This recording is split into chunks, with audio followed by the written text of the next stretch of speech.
Hello, मी मराठी बायटेंडर. आज तुमच्यासाठी कोल्हापूर मधील अशी फेमस अशी कॉकटेल रेसिपी घेऊन आलेलो आहे. जसं LIT असते ना, तसं त्या प्रकारामध्ये कोल्हापूरमध्ये कोल्हापुरी पंच अशी कॉकटेल आहे, ते मी बनवणार आहे आज. हा घ्यायचा पहिला ब्रँडी बनवून ग्लास, त्यामध्ये ऍड करणार थोडस 1 पिंच सॉल्ट. हे लाईम कोल्डेल आहे, लिंबूचा फ्लेवर. त्यानंतर यामध्ये ऍड करणार ओडका, जिन, यामध्ये रम ऍड करणार, विस्की 15 ml.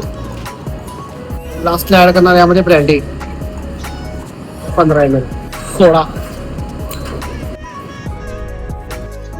टॉपअप सोडाने करायचा. अँड लास्टला क्रश आईस.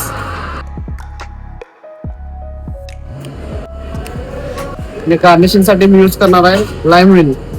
थोडस याला सॉल्ट लावायचं आणि त्यामध्ये सोडायचं. तर मित्रांनो, अशा प्रकारे कोल्हापुरी पंच हे कॉकटेल मी आज बनवलेलं आहे. तर तुम्ही कॉकटेल ट्राय करा. चेस, एन्जॉय ड्रिंक.